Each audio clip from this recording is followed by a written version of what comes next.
Kasan yung misis mo? Nag-OFW po. Tapos, Ayun, nakakita ng mga suga po. sinabi niya sa'yo, nandun siya sa abroad, saan? Nasa Taiwan po. Tapos sinabi niya sa'yo, nahuli mo, nalaman mo, paano? Nung una po kasi parang naglalabo na siya. Dati kasi active siya mag-online, mag-ano sa amin. Tapos, hanggang sa wala nang, hindi na katulad dati. Napipili ko na. Hindi siya sinabi sa'yo? Umamin nung bandang huli na sabi niya kung magkakasala ba ako sa'yo, matatanggap mo ba ako uli. Siyempre para sa akin masakit. Tinanong niya yung kung sakali o nagkasala na siya. Yun ang tanong ko. Sabi ko, bakit nagkasala ka na ba? Sabi niya, hindi na siya sumagot. Tapos yun na, yung nag-umamin na siya na may karelasyon na siya.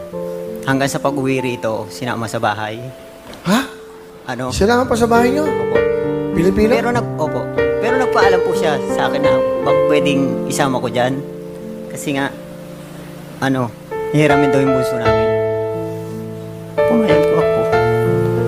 Pumayag ka? Para sa mga bata, gusto nila makita eh. Gusto nila makita yung, anak ko. Pumayag ka? Wala naman akong magawa.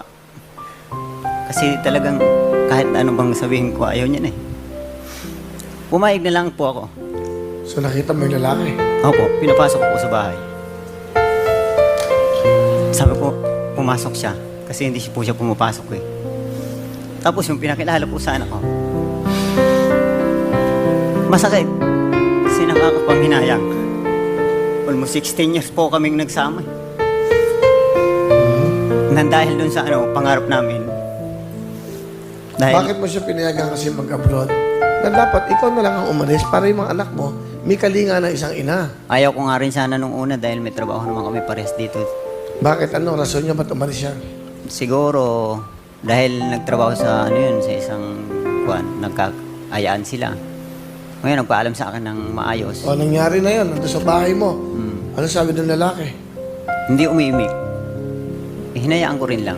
Kinukuha yung damit ng anak ko na bunso. Ano nararamdaman mo nun? Masakit.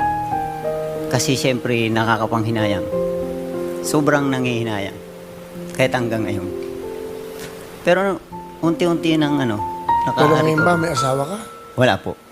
Hindi ko magawang dahil yung mga anak ko, 4 nasa akin eh. Lahat ako lang tumataguyod. Eh wala naman akong construction lang ako. Minsan, kahit na lang, nagtitinda ng sa harapan ng bahay, mga merienda, nag-burger kami Yung ba mga anak mo, nag-aral?